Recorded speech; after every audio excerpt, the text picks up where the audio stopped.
है ना। आज जो है, आज इसका अगला पार्ट है मैग्नेटिज्म एंड मैटर। देखो बच्चे, ये वाला जो चैप्टर है आपका पूरा का पूरा थ्योरी बेस्ड है। मतलब इसमें न्यूमेरिकल के पॉइंट ऑफ व्यू से या डेरिवेशन के पॉइंट ऑफ व्यू से बहुत ही कम चीजें हैं। ठीक है ना। आपने जो इससे पहले पढ़ रखा है क्लास 9th 10th में, या उससे पहले 6th 7th 8th में, थोड़ी बहुत नॉलेज वो भी है। बोर्ड के पॉइंट ऑफ व्यू से देखा जाए तो इसके मटेरियल की जो प्रॉपर्टी है, फेरो, पैरा, डाई, ये सब हट चुका है। ठीक है। लेकिन इसका रिलेशन टेम्परेचर के साथ और ससेप्टिबिलिटी के साथ आपके मेंस में आता है। ठीक है ना।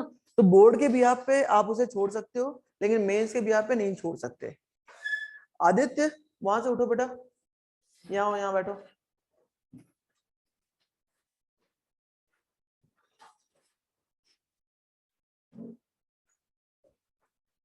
तो चैप्टर की स्टार्ट ही होती है मैग्नेट और मैग्नेटिज्म। क्या है मैग्नेट और क्या है मैग्नेटिज्म? एक ऐसा डिवाइस, भाई मैग्नेट क्या हुआ, एक तरीके का सब्सटेंस जिसके अंदर अट्रैक्शन या डायरेक्टिव प्रॉपर्टीज हो। अट्रैक्शन तो आपको समझ में आता है, हम क्या कर रहे हैं, एक मटेरियल के साइड सर में। तो इसमें इस चैप्टर में से मेंस में और एडवांस में थ्योरेटिकल क्वेश्चंस आते हैं? नहीं बच्चे, वो लैंग्वेज टाइप के। ठीक है ना। हाँ, लैंग्वेज से रिलेटेड क्वेश्चन मिलेंगे आपको इससे।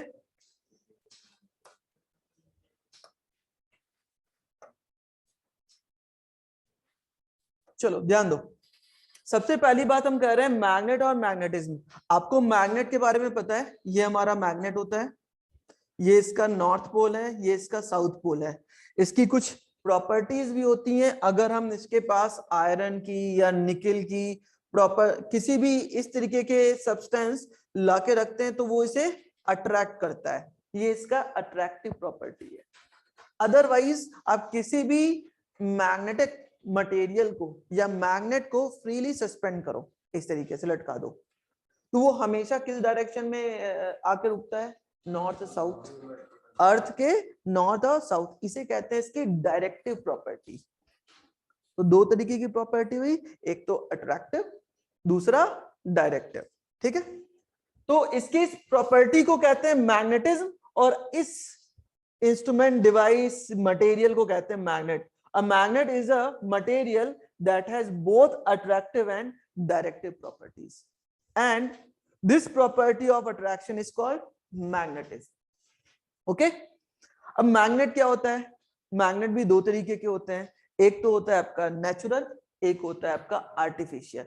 नेचुरल में आप लोग जानते हो, नाम सुना होगा, लोडस्टोन, आपका मैग्नाइट।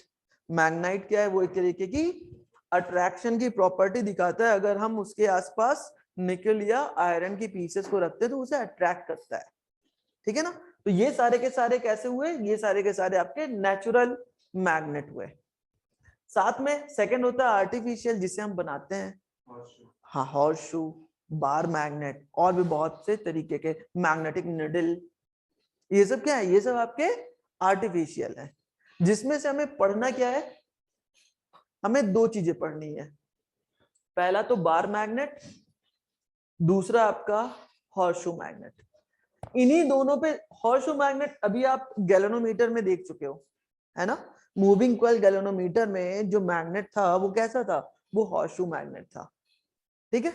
तो ये चार तरीके के हमारे आर्टिफिशियल मैग्नेट होते हैं, जिसमें से इन दोनों का यूज सबसे ज्यादा होता है। ये एक तरीके का निडल है जो हमें बताती क्या है? मैग्नेटिक फील्ड की डायरेक्शन। आप अपने, अच्छा, आप अपने फोन से भी, आजकल आपके फोन में भी एक डिवाइस होती है जिसके थ्रू हम नॉर्थ और साउथ को पता कर सकते हैं, किस डायरेक्शन में नॉर्थ है, किस डायरेक्शन में हमारा साउथ है। देन इसकी प्रॉपर्टी पे आते हैं। प्रॉपर्टी में पहला अट्रैक्टिव। अगर मैग्नेट है तो उसके अंदर एक अट्रैक्टिव की फिनोमिना, अट्रैक्शन की फिनोमिना होगी होगी। क्या रिपल्शन होता है? रिपल्शन होता है।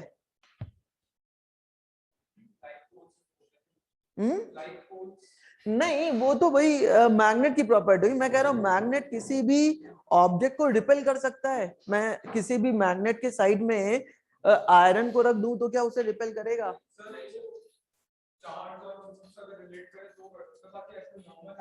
चार्ज से हम कैसे कर सकते हैं? नॉर्थ साउथ, बिल्कुल सही है। तो अगर हम वैसे उसको रखें, किसी आयरन को ऐसे वायर से रैप करके चार्ज कनेक्ट करके तो कर सकते हैं, बाकी नॉर्मल आयरन पीस को नहीं कर सकता। तब भी नहीं करेगा, अट्रैक्शन ही करेगा, रिपेल कभी नहीं करेगा। देखो, इंडक्शन की फिनोमिना अलग है, वो हम करते हैं, वो मैग्नेट नहीं करता। ठीक है ना? तो इसलिए मैग्नेट में कभी भी रिपल्शन की फिनोमिना नहीं होती। अगली कौन सी प्रॉपर्टी है भाई? अगली प्रॉपर्टी है उसकी डायरेक्टिव प्रॉपर्टी। हमेशा मैग्नेट किस साइड आके रुकेगा? नॉर्थ और साउथ की डायरेक्शन में मिलेगा। Then like poles repel and unlike pole attract. ये अगली फिनोमिना है, अगली प्रॉपर्टी है। Magnetic poles always exist in pair. कभी भी आप किसी मैग्नेट को ब्रेक करो, मैंने कहा ये एक मैग्नेट है, इसका ये नॉर्थ पोल है, इसका ये साउथ पोल है, मैंने इसको यहां से ब्रेक कर दिया। ब्रेक करते ही ये वाला पोल आपका साउथ हो जाएगा, ये आपका नॉर्थ हो जाएगा। ठीक है ना? अब अगर मैं इसे ब्रेक करूं, ये आपका नॉर्थ है, ये आपका साउथ है, ये आपका नॉर्थ हो गया, ये आपका साउथ हो गया, इसे अगर मैं ब्रेक करूं तो यही किसमें कन्वर्ट हो जाएगा? नॉर्थ साउथ, नॉर्थ सॉरी हाँ सही है, north south, again north south, north south. मतलब कभी भी सिंगल पोल इसमें एग्जिस्ट नहीं करता, हमेशा ये पेयर वाइज एग्जिस्ट करेगा। ठीक है? नेक्स्ट है आपका मैग्नेटिक इंडक्शन। हम इसके थ्रू क्या करते हैं? मैग्नेटिक इंडक्शन प्रोड्यूस करते हैं। किसी भी एक ऐसे मटेरियल को ले आए जो कि मैग्नेटिक ना हो, कोई मैग्नेटिक ना हो, जैसे आपका ब्लेड। ब्लेड क्या मैग्नेटिक मटेरियल है? नहीं, लेकिन उसे किसी स्ट्रांग पोल के बीच में रख दो और हटा दो तो वो एज ए किस तरीके से बिहेव करने लगेगा? मैग्नेट की तरीके से। तो इस फिनोमिना को कहते हैं मैग्नेटिक इंडक्शन। ये कुछ 5 प्रॉपर्टी होती है मैग्नेट की। ये होता क्यों है? ये मटेरियल की प्रॉपर्टी है। जैसे जो मटेरियल होते हैं, मटेरियल पूरी तरीके से 3 ही पार्ट में डिवाइडेड है, और उनके अंदर जो डाइपोल एग्जिस्ट करता है उसका जो ओरिएंटेशन है वो सबका डिफरेंट डिफरेंट होता है। एसी ऑन कर लो बेटा, एसी ऑन कर लेना।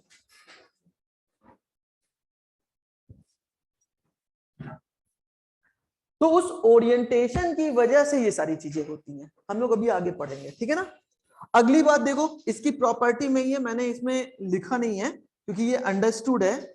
ये अगर नॉर्थ पोल है, ये साउथ पोल है, तो मैग्नेट के अंदर हमेशा मैग्नेटिक फील्ड लाइंस किधर से किधर होती हैं?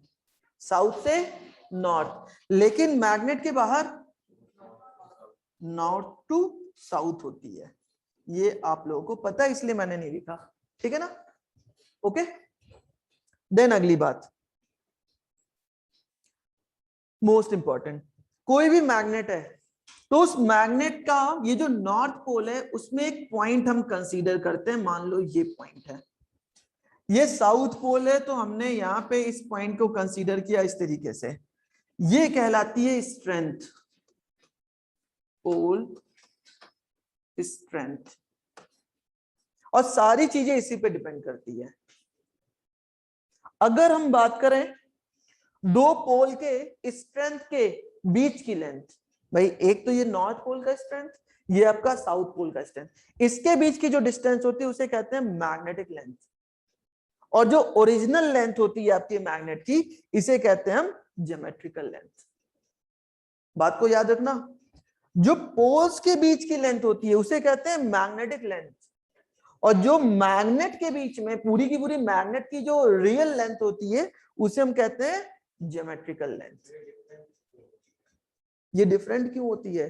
बिकॉज जो इसका पोल है ना वो इसके एंड पे नहीं होता, थोड़ा सा डिफर होता है, इसलिए वो लेंथ चेंज हो जाती है, इफेक्टिव लेंथ।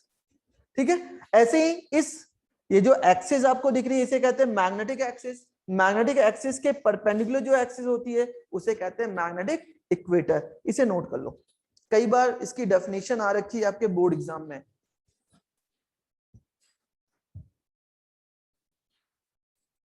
डेफिनेशन की जरूरत नहीं है, आप ऐसे ही फिगर बना लो।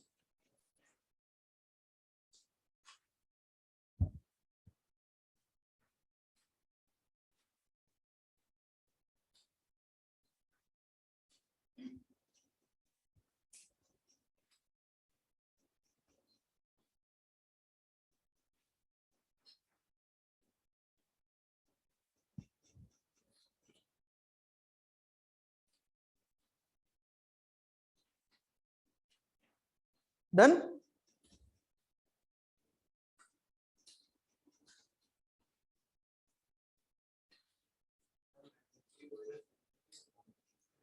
क्या चीज सेंटर से पास करेगा?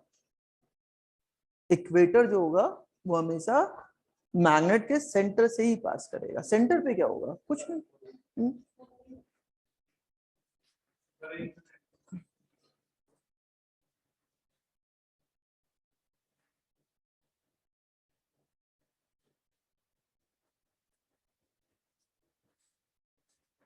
अभी जब हम लोग अर्थ के मैग्नेटिज्म की स्टडी करेंगे ना, तो कुछ टर्म इसी के जैसे आएंगे वहां भी।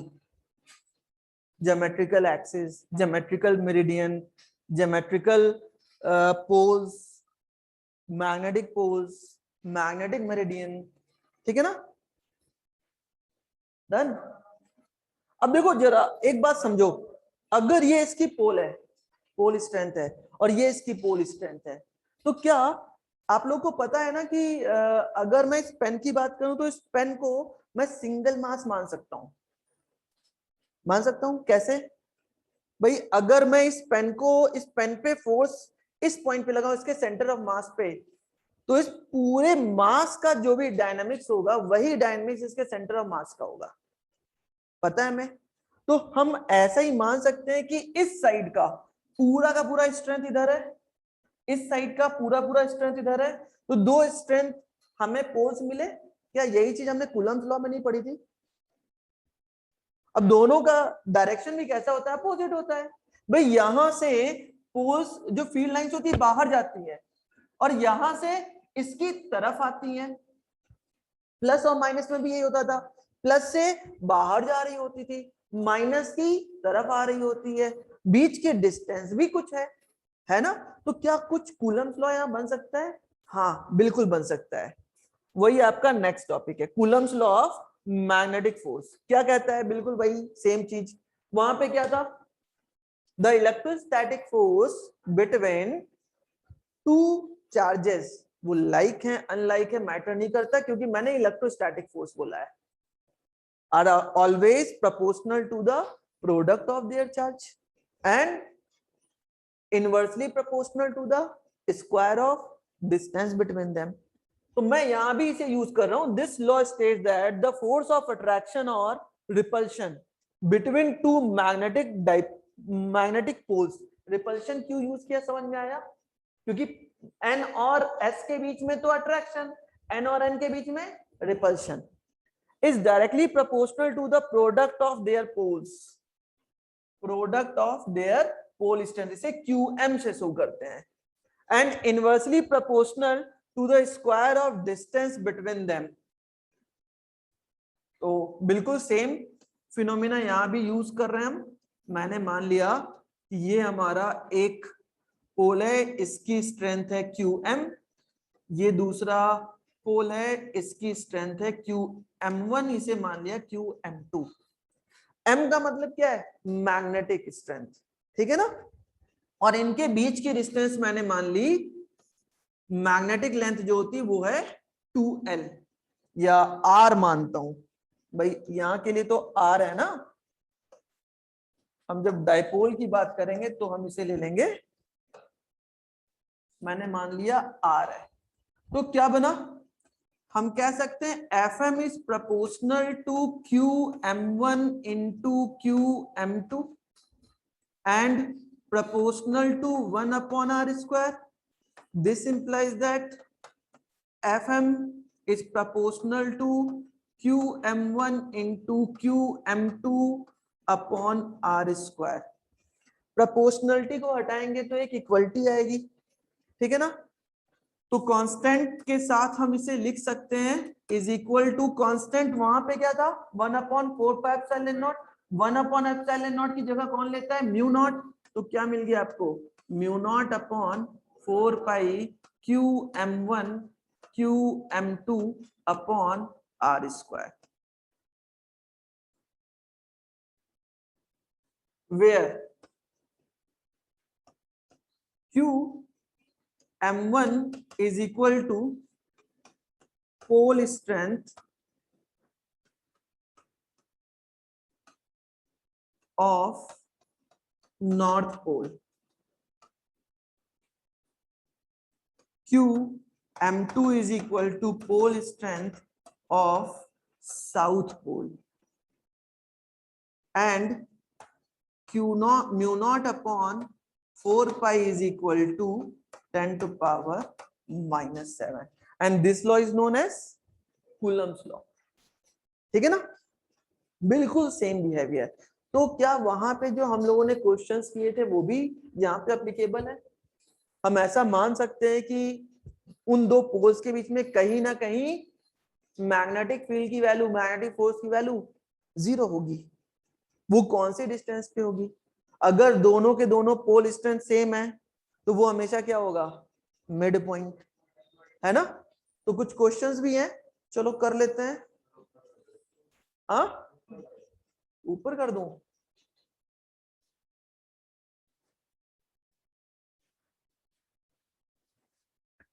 ये सब खुद से कर सकते हो यार। सुनो सुनो सुनो, उतनी जगह छोड़ दो, आगे बढ़ते हैं, ठीक है। ये मैं सेंड करूंगा, घर पे करोगे, इसी बहाने तुम्हारा रिवीजन हो जाएगा। अब देखो यहाँ पे हमें अगर पोल्स मिल गए, पोल्स मिल गए तो इनके बीच में डाइपोल भी काम करेगा, इक्वल एंड अपोजिट पोल। तो सेम अगली बात आ जाती है आपकी डाइपोल को लेके, magnetic dipole and magnetic dipole moment. तो डाइपोल क्या होता है? The arrangement of two equal and opposite charges placed at a shortest distance. तो यहां भी वही चीज लिख दिया, the arrangement of two equal and opposite magnetic poles separated by a small distance is called magnetic poles. मैंने कहा एक पोल ये रहा QM, दूसरा पोल ये रहा QM, बीच की डिस्टेंस है 2L। इसे शो करते हैं बच्चे लेटर M से, स्मॉल m। Q डिस्टेंस है, 2L क्यों लिया है? डाइपोल में क्यों लिया था? डाइपोल में क्यों लिया था? मैंने बता रखा है, बताओ भाई 2L लेने का मतलब क्या है? क्यों हम 2L लेते? L भी ले सकते थे ना, 2L क्यों लेते हैं? क्वेश्चन ये है।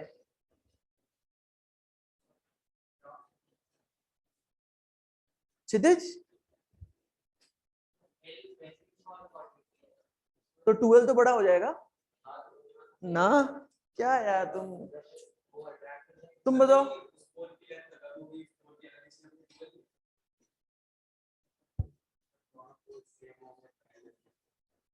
हमारा क्या फायदा? कैलकुलेशन। हमारी जो कैलकुलेशन L से होगी ना वो L/2 होके बहुत कॉम्प्लेक्स हो जाएगी, इसलिए ले लिया गया 2L, और कोई वजह नहीं है 2L का। हाँ हमेशा। अब देखो जो भी डिस्टेंस मेजर होगी इसके सेंटर से होगी, तो ये भी L/2, ये भी L/2 पे टूटता, तो हर जगह L/2 आता, L/4 आता, स्क्वायर L²/4 करते, तो उससे जो हमें कैलकुलेशन मिलती कितनी मिलती? टफ हो जाती। अब यहाँ पे L आ गया, आसान हो गया।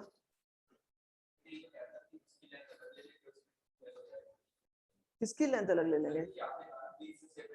हाँ तो ओरिजिन से L, ओरिजिन से L, इसीलिए 2L लेते हैं, मैं ये कह रहा हूं। ओके, तो मैग्नेटिक इसे कहते हैं बच्चे मैग्नेटिक डाइपोल मोमेंट M। इसे शो करते हैं m से। तो m इज इक्वल टू क्या हो जाएगा, बिल्कुल same rule, QM into 2L। और डायरेक्शन बताओ भाई, ये कैसी क्वांटिटी है, वेक्टर है, क्या करूं, किधर से किधर, साइन थीटा। कैसे साइन थीटा, क्रॉस रून है, डॉट भी नहीं है ना भाई, ये तो स्ट्रेंथ है ना। लेंथ सिर्फ एक तरीके की वेक्टर हो सकती है, तो वेक्टर वेक्टर तो हम कैसे बताएं।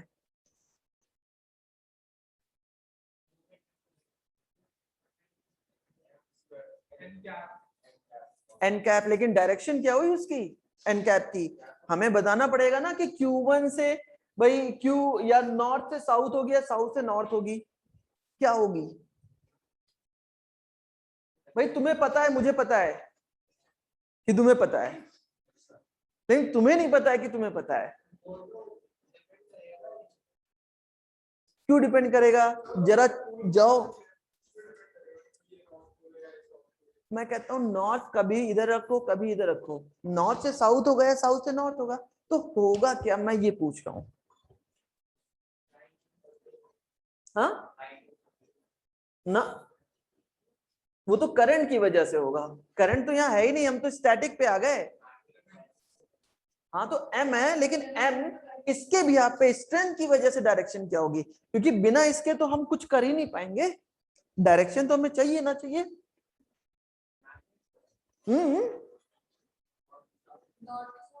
नॉट टू साउथ, क्यों, उसकी अच्छा ठीक है। देखो ये कहीं मिलेगा नहीं, मैं पहले बता दे रहा हूँ, तुम्हारे लिए आज का दिन होमवर्क है, आज सोचो। और मैं हिंट दे दे रहा हूं, ये कहीं ना कहीं इलेक्ट्रोस्टैटिक से जुड़ा हुआ है। अगर इलेक्ट्रोस्टैटिक्स अच्छे से पढ़े हो, और डायपोल में मैंने बताया था वहां पे कि डायपोल में डायपोल मोमेंट की डायरेक्शन किधर से किधर होती है, इलेक्ट्रॉन की डायरेक्शन की तरफ होती है। अब यहाँ इलेक्ट्रॉन तो है नहीं, यहाँ भी निगेटिव भी कुछ नहीं है, पॉजिटिव भी कुछ नहीं है।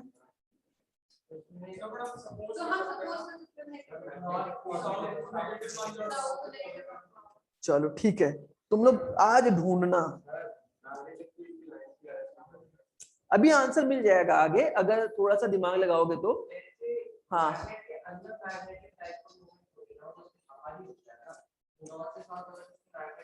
कैसे नहीं होगा, बिल्कुल होगा यार। हाँ उससे बहुत फायदा भी देखना, इलेक्ट्रिक फील्ड और डाइपोल मोमेंट के बीच में रिलेशन क्या होता था, जब हम एक्सियल और इक्वेटोरियल करते थे, याद आ रहा है कुछ, इक्वेटोरियल में अपोजिट डायरेक्शन होती थी, किसके, इलेक्ट्रिक फील्ड के।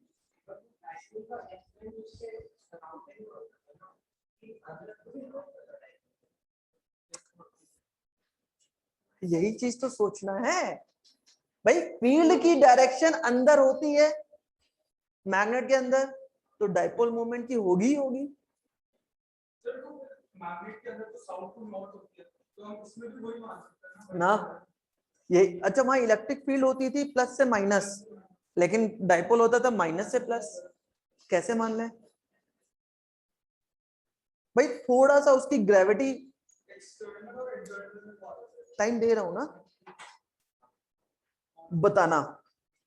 तो ये हो गया, और इसकी यूनिट क्या हो जाएगी, इसकी यूनिट में क्या लिखूं, आपको वैसे यूनिट पता है, एम्पियर मीटर, ठीक है ना, एम्पियर मीटर, एम्पियर मीटर नहीं, कूलम मीटर, नहीं नहीं नहीं, कूलम मीटर कैसे हो जाएगा, इसकी स्ट्रेंथ है ये, चार्ज की स्ट्रेंथ नहीं है, ये मैग्नेटिक पोल की स्ट्रेंथ है इसकी। भाई ये क्या दे रखा है, ये पोल स्ट्रेंथ दिया है ना, तो पोल स्ट्रेंथ और चार्ज सेम हुआ, नहीं चार्ज इज इक्वल, नहीं टेस्ला नहीं आएगा, टेस्ला तो मैग्नेटिक फील्ड की है, कोई दिक्कत नहीं है, आपको पता है ना कि A इज इक्वल टू क्या होता है, sorry M is equal to I into A होता है ना, तो यहां से आपको क्या मिला, एम्पियर मीटर स्क्वायर मिल रहा है ना, तो यहां भी हम क्या लिख देंगे, एम्पियर मीटर स्क्वायर लिख देंगे। मैग्नेटिक स्ट्रेंथ, हाँ अच्छा क्या चाहते हो फिर? हाँ मतलब चाहते क्या हो? सिर दर्द हो रहा है मैं सिर दबा दूं या मैं पढ़ाऊं? हाँ बाहर जाना चाहते हो, बैठना चाहते हो, बाहर जाके बैठ जाओ थोड़ी देर। तो अगर कुछ चाह रहे हो तो वो कर लो, कोई दिक्कत नहीं है। बोले नहीं हो ना, काफी देर से बोले नहीं हो ना, तो पूरा का पूरा यहाँ जम गया होगा।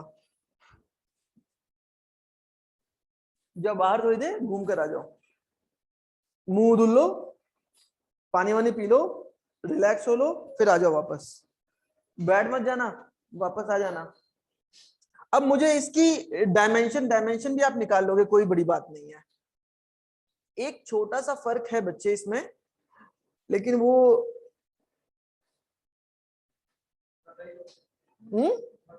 बता देता हूं मैं।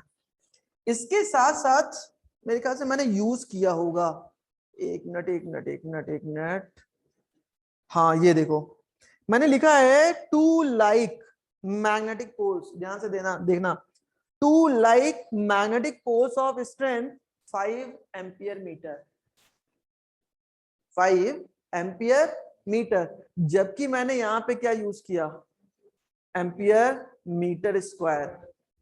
अब बताओ इसको मैं ऐसा लिख सकता हूं, और लिख सकता हूं तो कैसे लिख सकता हूं?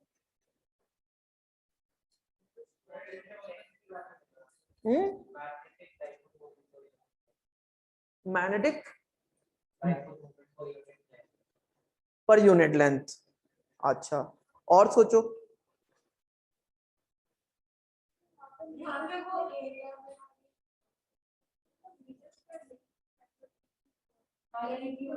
अच्छा चलो मैं हिंट देता हूं, मुझे डाइपोल मोमेंट की यूनिट बताओ। Dipole moment, electric dipole unit की मोमेंट की यूनिट बताओ। कूलम मीटर, सही है बात। अब ये जनरेट कैसे हुआ था? जो कॉज था उसका मल्टीप्लाई बाई लेंथ। अब मैग्नेटिक फील्ड का कॉज क्या है? मैग्नेटिक फील्ड का कॉज क्या है? अच्छा करंट है ना, और करंट के साथ यहाँ पे कौन सी क्वांटिटी आ रही है? लेंथ। क्यों? क्योंकि ये स्टैटिक पोजीशन में है। अगर इसी को मैं मोशन में करा दूं तो यही तुम्हारा क्या हो जाएगा, एरिया से एसोसिएटेड हो जाएगा। तो जब भी हम मैग्नेट की बात करेंगे, मटेरियल की बात करेंगे, तो डाइपोल मोमेंट की डायरेक्शन यूनिट क्या हो जाएगी, एम्पियर मीटर। हाँ मैं वापस रिपीट कर रहा हूं, जब भी हम मैग्नेट की बात करेंगे, मैग्नेटिक मटेरियल की बात करेंगे, हमेशा एम की यूनिट क्या होगी, एम्पियर मीटर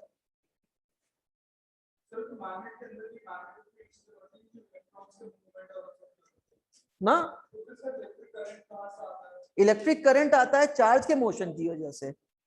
आप क्या करते हो, मैं इस पेन के अंदर करंट फ्लो करा दूं, भाई ओरेस्टेड एक्सपेरिमेंट बताया था, ओरेस्टेड एक्सपेरिमेंट क्या कहता है, वो यही कहता है ना कि करंट के होने पे डिफ्लेक्शन मिला, करंट के ना होने पे डिफ्लेक्शन नहीं था, और करंट की डायरेक्शन को चेंज करने पे वो उसके डिफ्लेक्शन पे फर्क कर रहा है। तो सारा का सारा फैक्टर क्या था, ओरिजिन क्या था? अगर मैग्नेटिक मटेरियल नहीं है मेरे पास तो हमारे लिए ओरिजिन क्या है, करंट है।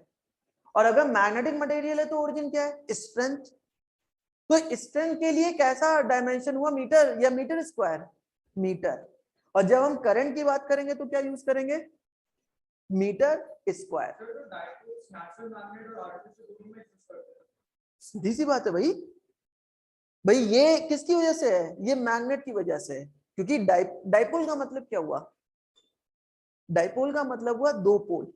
कोई भी ऐसा तुम क्वांटिटी ले लो जिसके दो पोल्स जनरेट हो रहे हो, वो हमेशा डाइपोल जनरेट करेगा, जिसके भी दो फैक्टर हो। आप हमारे इस अर्थ की बात कर लो, अर्थ के भी दो पोल हैं, तो वो भी क्या जनरेट कर रहा है, डाइपोल। उसका मोनोपोल 0 है, और जिसका डाइपोल एग्जिस्ट करता है, ये भी सुन लो, जिसका डाइपोल एग्जिस्ट करता है उसका मोनोपोल 0 होता है। मोनोपोल का मतलब होता है कंबाइंड, एक चार्ज की बात कर रहा है। और जिसका क्वाड्रुपोल 0 होगा क्वाड्रुपोल का मतलब क्या हुआ 4, उसका डाइपोल 0 होगा। तो ये कंडीशन होती है, तुम आगे चल के पढ़ोगे कि क्वाड्रुपोल, ऑक्टापोल, आप जब भी फाइंड करोगे तो उसके लिए कंडीशन होती है, उससे बिलो वाले जो पोल्स होते हैं ना उनकी वैल्यू 0 आनी चाहिए। खैर ठीक है, ये याद रहेगा। ये किसके लिए, करंट के लिए, ये किसके लिए, मैग्नेट के लिए, लिख लो। तो हमें डायमेंशन की वैल्यू अलग अलग मटेरियल के लिए मिल जाएगी, इसके लिए मिल जाएगी AL स्क्वायर और इसके लिए मिल जाएगी AL। बिल्कुल ठीक है। हाँ डायमेंशन, हाँ अरे मीटर है ना, और एम्पियर का ये होता है। तुम यार मुझे कंफ्यूज कर देते हो। ठीक है डन। चलो अब क्वेश्चन पे आ जाते हैं, बहुत सिंपल सिंपल से क्वेश्चन है बच्चे इस पे। पहला क्वेश्चन है, two equal and unlike poles placed 5 centimetre in air, medium का झंझट खत्म, attract each other with a force of 14.4 into 10 to power minus 4 Newton. मतलब क्या दे दिया,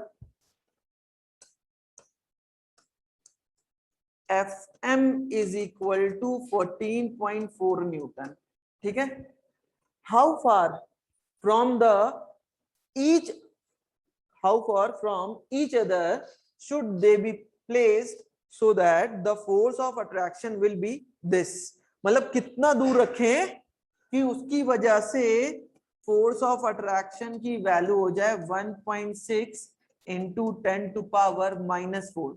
मैंने इसे m1 मान लिया, इसे m2 मान लिया, और इसकी वजह से डिस्टेंस की वैल्यू है 4 centimetre, 5 centimetre, 5 centimetre. That means आप इसे लिख सकते हो 5 इंटू 10 टू पावर -2 मीटर। तो इसके लिए डिस्टेंस की वैल्यू पूछ रहा है, आर की वैल्यू क्या होगी। क्या करें, लिखा है two equal and unlike poles.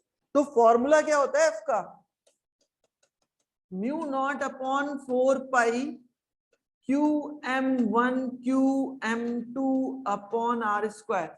अब बताओ ऊपर की दोनों टर्म कैसे सेम, तो हम सीधे सीधे ये नहीं लिख सकते F proportional to 1 upon R square. इसका मतलब F M1 upon F M2 is equal to R2 square upon R1 square. Use कर लो ना यहाँ पे। तो F M1 का मतलब हो गया 14.4 इंटू 10 टू पावर कितना है बच्चे, -4 है, into 10 to power -4 upon Fm की वैल्यू दे रखा है 1.6 into 10 to power -4 is equal to R1 स्क्वायर। तो मैं क्या कर रहा हूं ना, इसका रूट कर लेता हूं। This is equal to R2 upon R1, this gives R2 is equal to, ये तो कैंसिल हो गया।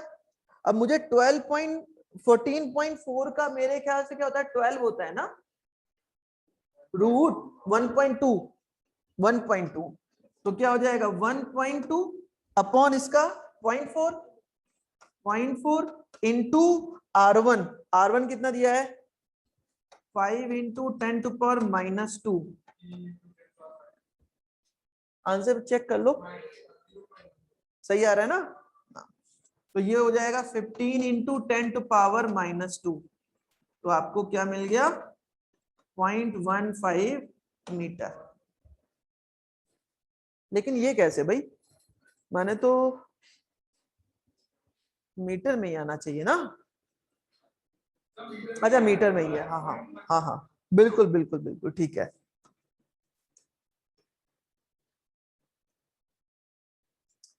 आसान सा क्वेश्चन।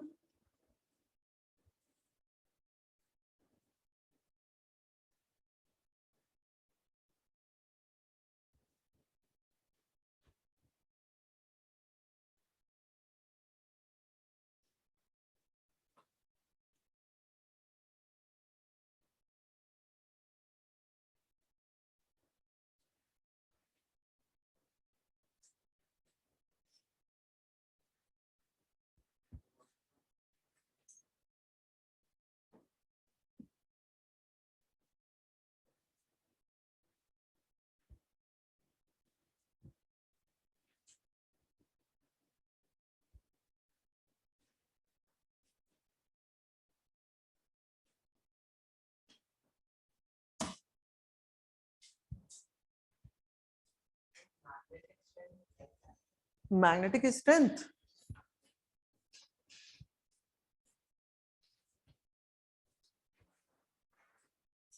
ये लाइट जल रही है ना, मैं यहां पे खड़ा हूं, इस पॉइंट पे इसकी इंटेंसिटी ज्यादा होगी या उसके ओरिजिन के पास?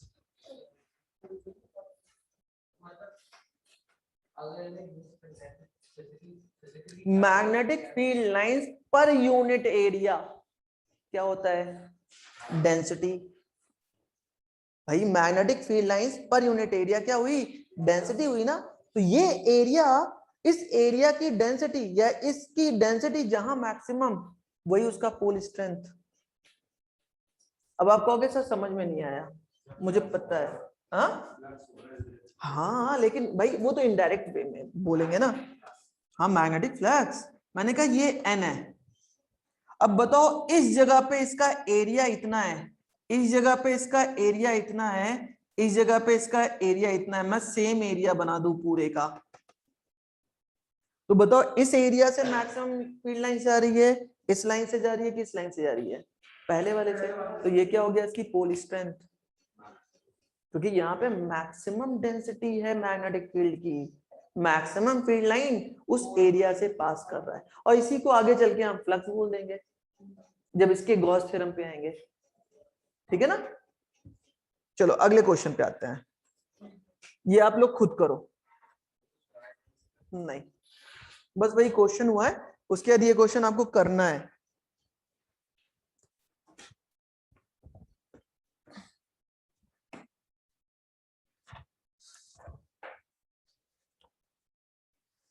आदित्य, क्या भाई, क्यों परेशान दिख रहे हो मुझे?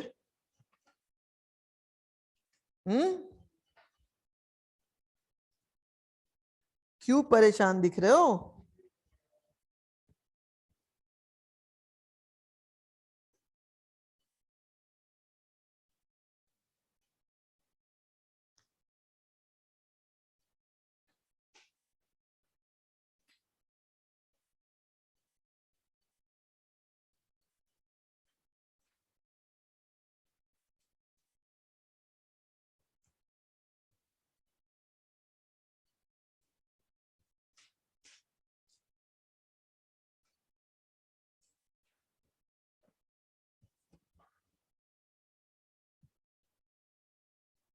डन।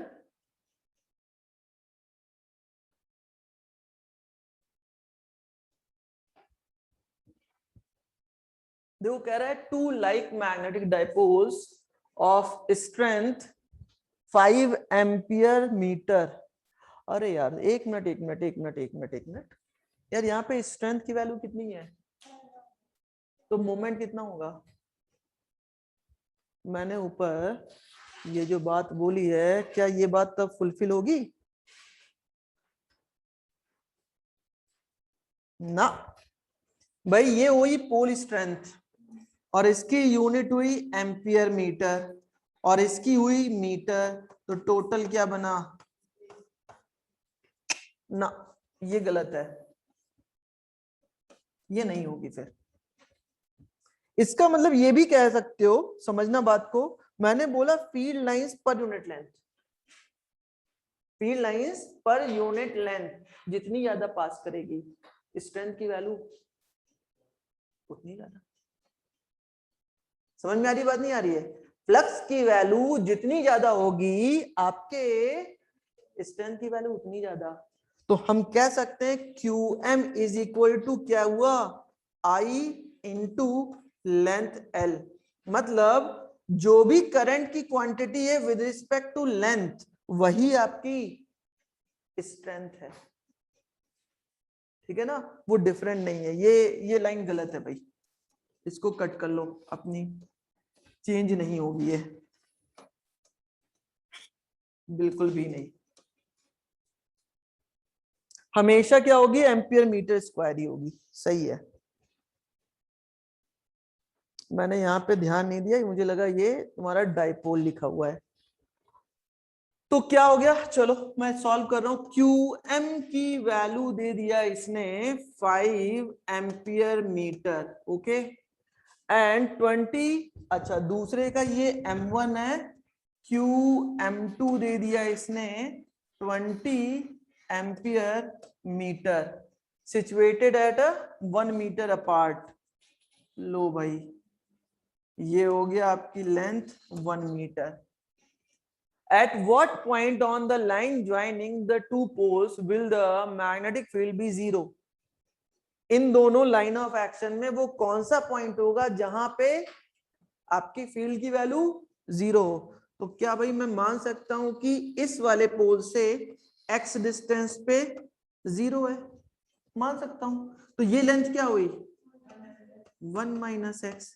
तो यहां से जो फील्ड की वैल्यू मिलेगी Fm1 और यहां से जो फील्ड की वैल्यू मिलेगी Fm2, दोनों की वैल्यू कैसी होनी चाहिए? इक्वल होनी चाहिए। अगर इक्वल होगी इक्वेशन मिल गया, सॉल्व हो गया। करो, करिए, मैं भी सॉल्व कर रहा हूं। Fm1 is equal to mu not upon 4 pi multiply by QM1 into QM2 upon x square. That means 10 to power minus 7 multiply by 5 into 20, 100 into x square, equation 1. Fm2 mu naught upon 4 pi into QM1 into QM2 upon 1 minus x का whole square। तो ये मिल जाएगा 10 to power minus 7 into 100 upon 1 minus x का whole square. तो आप कह सकते हो this implies that Fm1 is equal to Fm2। तो 10 to power minus 7 cancel out, 100 cancel out, आपको क्या मिल गया? 1 upon x square is equal to 1 upon 1 minus x का होल स्क्वायर। एक क्वाड्रेटिक इक्वेशन बन रही है कि नहीं?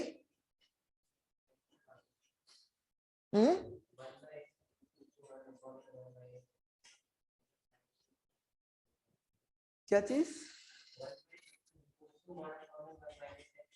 हाँ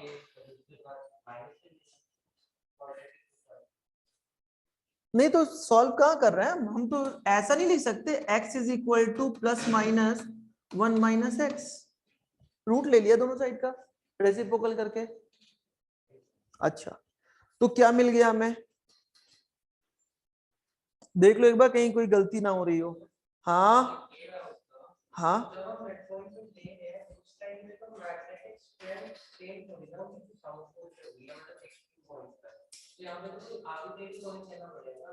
हाँ तो ले तो लिया ना।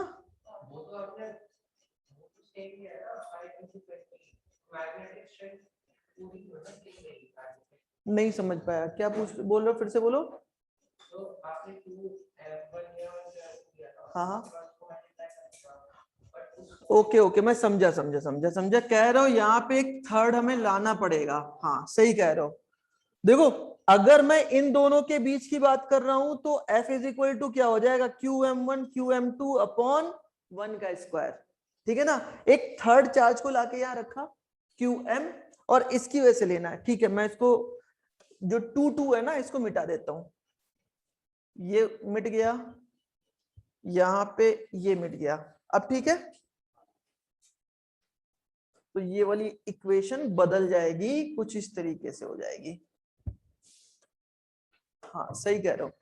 तो देखो यहां पे कुछ कट रहा है भाई, QM और QM दोनों से कैंसिल हो जाएगा, ये 100 भी नहीं रह जाएगा फिर। हाँ ये 100 भी नहीं रह जाएगा, ये भी 100 नहीं रह जाएगा। इसकी जगह पे एक तरफ आ जाएगा QM1 है मींस 20, तो 20 QM और यहां हो जाएगा 5 QM। सही कहा तुमने। तो क्या मिल गया हमें? देखो सब कट गया, QM QM कट जाएगा, 520 upon x square is equal to 5 upon 1 minus x का होल स्क्वायर। अब तो ये और कॉम्प्लेक्स हो गया।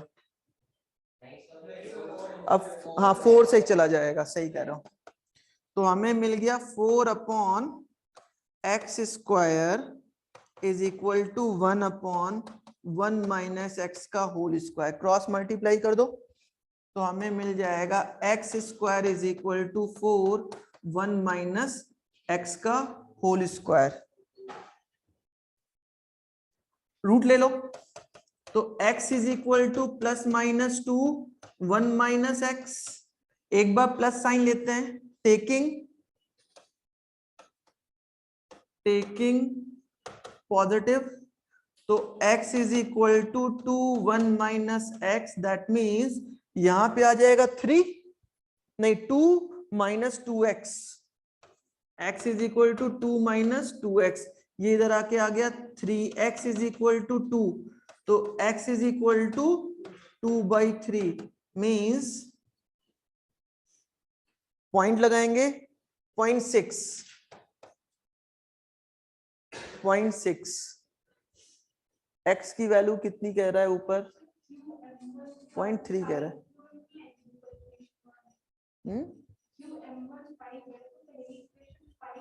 QM1 5 है वो, ये तो ये बात पहले बोलना चाहिए था। पूरा का पूरा कैलकुलेशन फिर से चेंज करना पड़ेगा। हाँ अरे ये तो तुम बहुत आसान सा तरीका बता रहे हो, ऐसा नहीं करेंगे, हम पूरा करेंगे, ठीक है, हम पूरा करेंगे।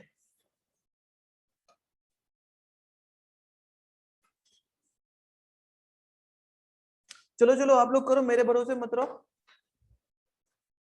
ये पहला है 5, दूसरा है 20, देन यहाँ पे हो जाएगा, पहले में है 5, दूसरे में है 20, देन 1 and 4, देन यहाँ पे आ जाएगा 4, तो ये मिल जाएगा 2x is equal to +-1 minus x. कितना आया? अच्छा ठीक है। अब देखो यहाँ पे x की वैल्यू क्या आएगी अगर प्लस साइन हम टेक कर रहे हैं तो ये हो जाएगा 3x is equal to 1, x is equal to 1/3 means x is equal to 0.33 metre, ठीक है ना। और निगेटिव साइन अगर लेते हैं तो x इज इक्वल टू -1। इसका मतलब इस वाले से, समझना ध्यान से, इस वाले से कितनी डिस्टेंस पे है? ये 0.33, इस साइड हम पॉजिटिव ले रहे हैं, और -1 किधर हो जाएगा? इससे जस्ट इस साइड, मतलब एक पॉइंट यहाँ पे आपकी स्ट्रेंथ की वैल्यू, मैग्नेटिक फील्ड की वैल्यू 0, एक यहाँ पे मैग्नेटिक फील्ड की वैल्यू 0। यही आपके दो आंसर दे रखे हैं, अवे फ्रॉम टूवर्ड्स, सही है। हाँ भाई ये 5 है, ये 20 है, तो 20 की तरफ ये हो गया तुम्हारा 0.33, और इससे अवे मतलब इस साइड 1 मीटर, ये हो गया तुम्हारा बी पॉइंट।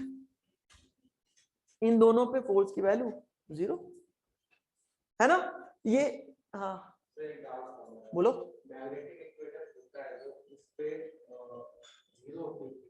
हाँ फोर्स की वैल्यू, हाँ हाँ बिल्कुल ठीक है।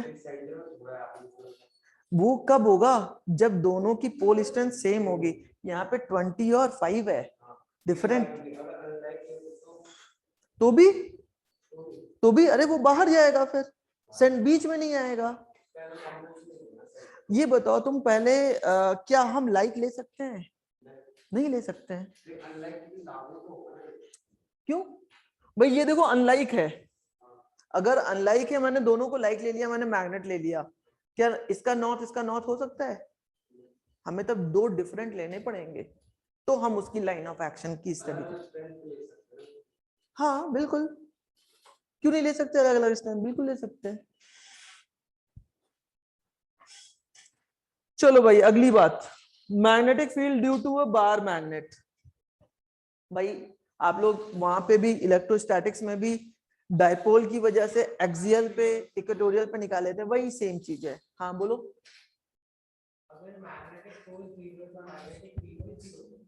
नहीं, उसमें तो मैग्नेटिक फील्ड बोला था, मैग्नेटिक फोर्स पूछा था। फील्ड बोला था, फील्ड ऐसा है, मैग्नेटिक फील्ड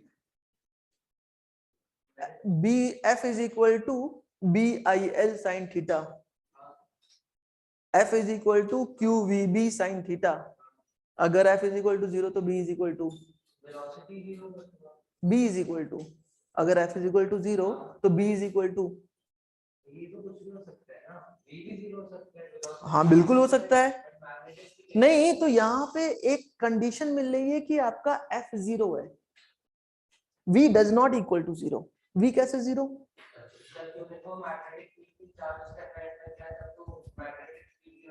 हम एंगल चेंज कर देंगे, जो पार्टिकल गया वो उसका हम एंगल चेंज कर देंगे। ठीक है, नहीं है लेकिन हमें मिल तो रहा है ना। अच्छा चलो ठीक है, तुम्हारे हिसाब से मैं बात करता हूं। अगर मैंने ये मैग्नेट लिया, इसका ये नॉर्थ पोल है, ये साउथ पोल है, इस पॉइंट पे, अच्छा एक बात बताओ, नल पॉइंट क्या होता है? सिर्फ इसके अलावा ये भी है जहां पे कोई फील्ड लाइंस एग्जिस्ट नहीं करती। अब देखो मैं प्रैक्टिकली तुम्हें बता रहा हूं, क्योंकि आपका यहाँ पे करंट तो फ्लो नहीं करा सकते हम, कि करा सकते हैं? नहीं करा सकते। मैंने कहा ये आपका मैग्नेट है, ठीक है, इस मैग्नेट का ये नॉर्थ पोल है, ये साउथ पोल है, फील्ड लाइंस ऐसे जा रही हैं, ऐसे। भाई इस लाइन के या इस लाइन के बाहर हर एक जगह पे आपको फील्ड मिल रही है एक डेफिनेट रीजन तक, तो ये इसमें नल पॉइंट कहाँ है? अंदर का भी कौन सा है? मिड पॉइंट नहीं बच्चे, मिड पॉइंट पे तो फील्ड लाइन जा रही है, देखो डायरेक्शन है, वो कुछ यहां पे होगा, तो थोड़ी सी डिस्टेंस ऊपर है, ठीक है मान सकते हैं हम। हाँ भाई सीधी सी बात है, अगर फोर्स 0 है, फोर्स 0 है, इसका मतलब क्या है, मुझे इस साइड से भी कोई खींच रहा है, मुझे इस साइड से भी खींच रहा है, नेट इफेक्ट दोनों का मेरे पे कितना है? मैं तो मूव नहीं कर रहा ना, मूव नहीं कर रहा, इसका मेरे पे इफेक्टिव फील्ड की वैल्यू कितनी है?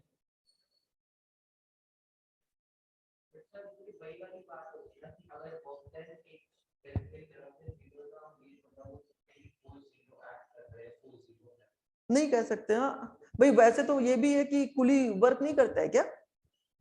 कुली वर्क नहीं करता है क्या? हाँ करता है ना, लेकिन उसका वर्क डन, तो वो कंडीशन मिल रही है वहां पे तभी ना, ऐसे यहां भी इस कंडीशन को हम देख रहे हैं।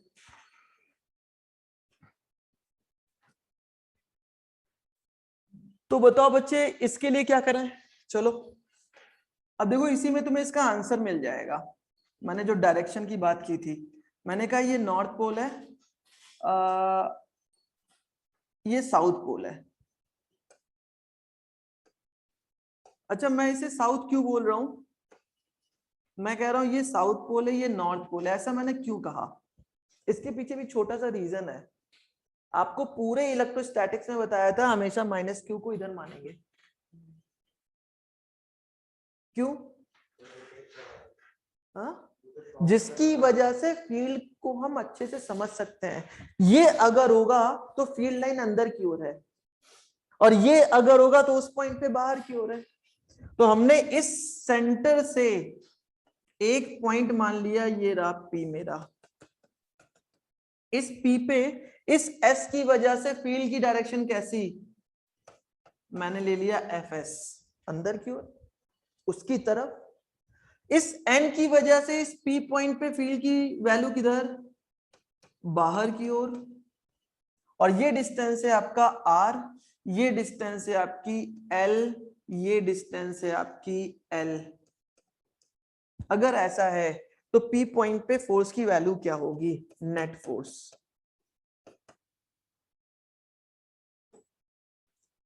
एन से पी की डिस्टेंस बड़ी है या एस से पी की डिस्टेंस बड़ी है? एस से। तो फोर्स एन की वजह से बड़ा होगा कि एस की वजह से बड़ा होगा? एन की वजह से, क्योंकि डिस्टेंस छोटी है। तो मैं लिख सकता हूं, अच्छा ये नेट लिख देता हूं, Fn माइनस Fs, सही है बात। Fn is equal to mu not upon 4 pi, है ना, इनटू क्या मिल जाएगा हमें। अच्छा एक चीज और, एक बात और भाई, यहाँ पे मैग्नेटिक फील्ड है ना, मैग्नेटिक फोर्स की बात मैं यहाँ पे कर रहा हूं। मैग्नेटिक फील्ड क्या होती है, मैं यहाँ पे छोटे से मैं बताता हूं। इलेक्ट्रिक फील्ड क्या होती थी, तो मैग्नेटिक फील्ड क्या हो जाएगी, सही है बात। That means EM is equal to mu not upon 4 pi QM upon R square. याद रहेगी बात, नोट में लिख लेना, ठीक है ना।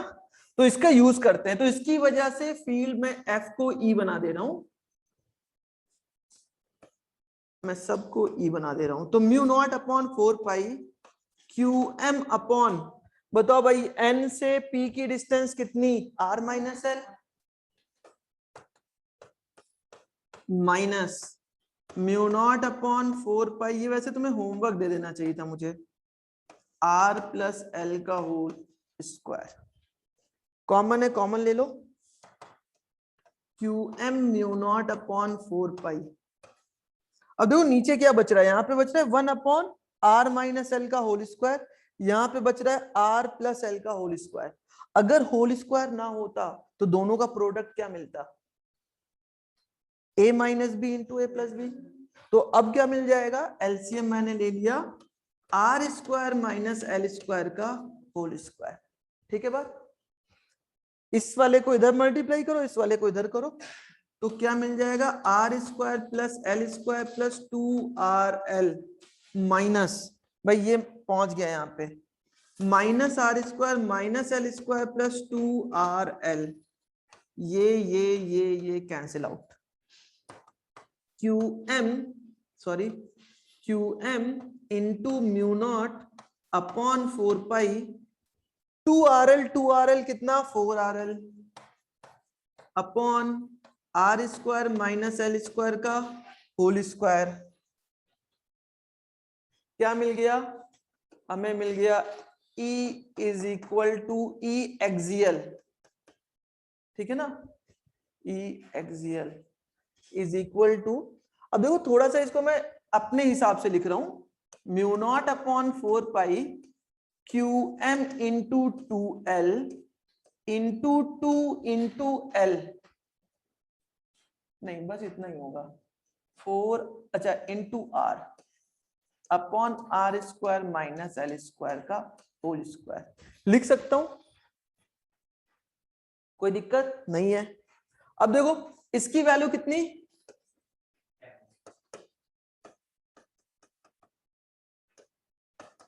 Mu not upon 4 pi 2M into R upon R square minus L square का होल स्क्वायर।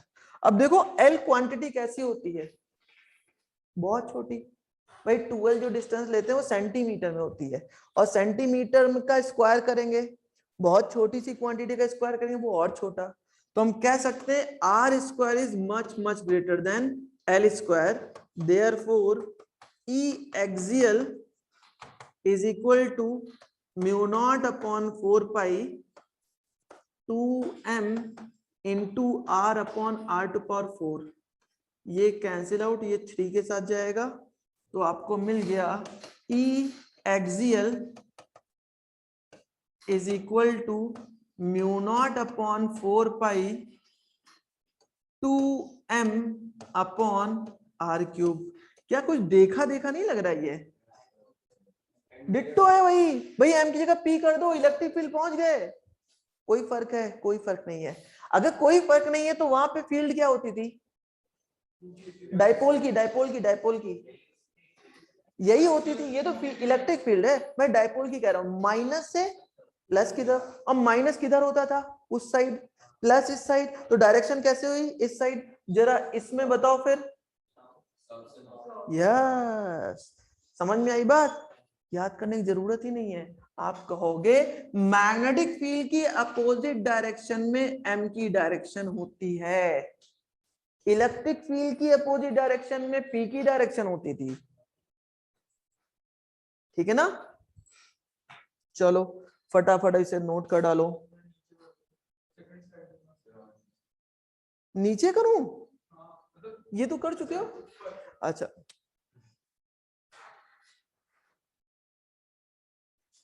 इसे ना एक्सियल लिख देता हूं मैं, नेट को एक्सियल लिख देता हूं।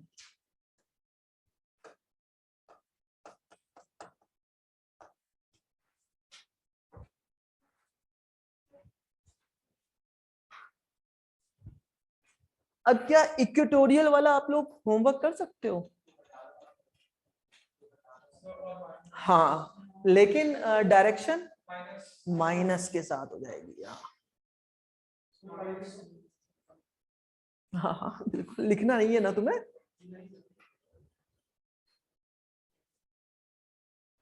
तो इक्वेटोरियल कर सकते हो, करना लेकिन जरूर भाई, ठीक है ना? अगर ये कर लिया तो भाई तुम्हारा आधा तो खत्म हो गया। टॉर्क बचा है, टॉर्क बताओ क्या होगा?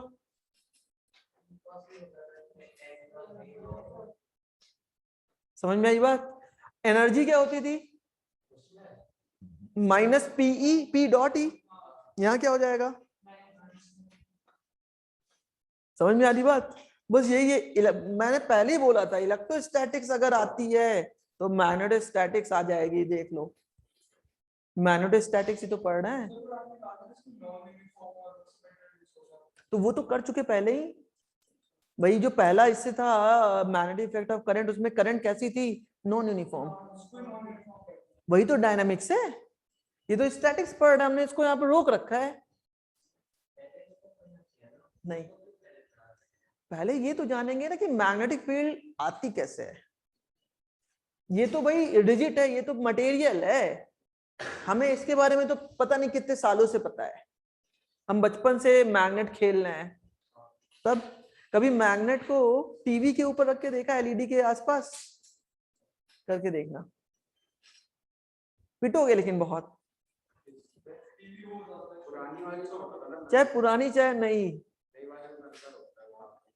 तुम चाहे नई ले लो चाहे पुरानी ले लो, इन पिटोगे बहुत, गायब हो जाएगी स्क्रीन। हाँ फोन, तो फोन तो हो सकता है दब जाए। मुझे एक ब्लैक कलर वाला आता है ना, ओवल शेप वाला, उसको ले जाके रख दो बस। तो बच्चे अब इसका जो इक्वेटर वाला पार्ट है ना, वो आप लोग करोगे, आपके लिए होमवर्क है।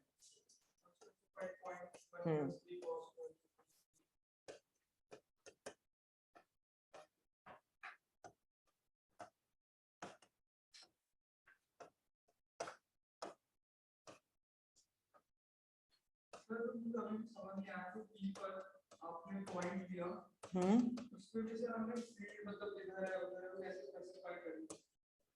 किस पे? नॉर्थ की वजह से आगे जाएगा। ओ अच्छा अच्छा अच्छा अच्छा अच्छा, वो याद है तुम्हें? मैंने शीट वाले क्वेश्चन कराए थे तुमसे, याद है? तो शीट में प्लस का मतलब क्या? बाहर। माइनस का मतलब क्या? पहले एक मिनट रुको ना, एक मिनट रुको ना, पहले याद आया है? तो एन का मतलब क्या? एन से दूर। तो ये किसकी तरह बिहेव कर रहा है? ये इसकी तरफ, किसकी तरह बिहेव कर रहा है? तो बताओ इस पे एन की, इस पे पॉइंट मानेंगे भाई। शीट का एक कोई पॉइंट होता था ना जहां पे निकालते थे, बिल्कुल वैसे ही पी एक पॉइंट है इसके साइड में। अगर ये पी इस साइड आ जाता तो भी एन इधर, ठीक है ना? तो बच्चे ये वाला क्वेश्चन, ये वाला टॉपिक आपका होमवर्क है, आप लोग इसे करके आओगे।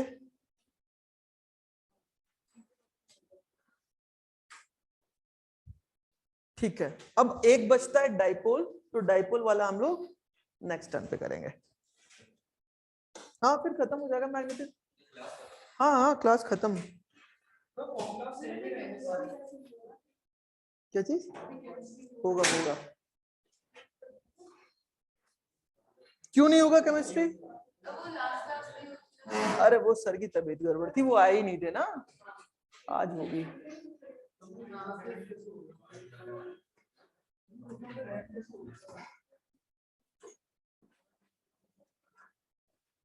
अब देखो इसमें कुछ चीजें मैं और भी होमवर्क देता हूँ, ट्राई करना घर पे, क्योंकि जितना कर लोगे ना मेरे लिए उतना आसान रहेगा, मैं उतनी जल्दी आपके मटेरियल पे आ जाऊंगा।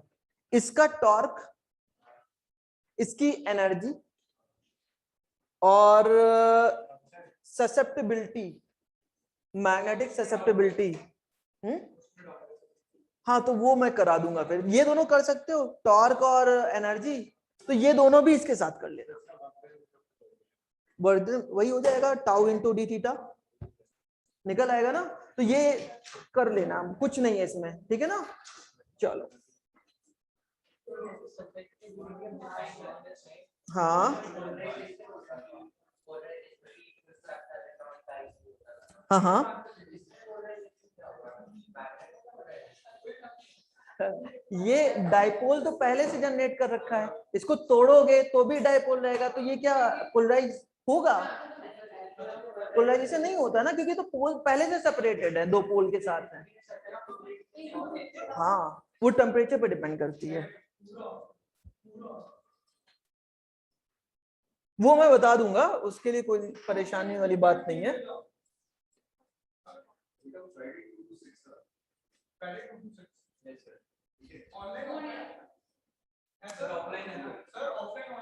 टेस्ट भी तो होगा सर, फ्राइडे टेस्ट।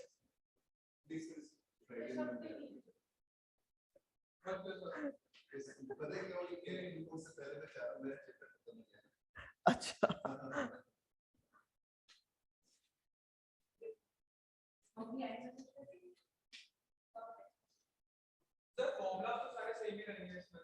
किसमें? हाँ हाँ बिल्कुल, चैप्टर नहीं टॉपिक भी मिक्स करके आते हैं।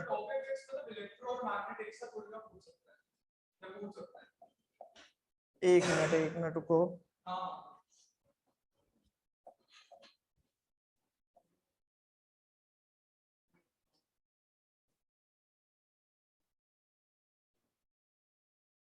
सेंड कहाँ है भाई?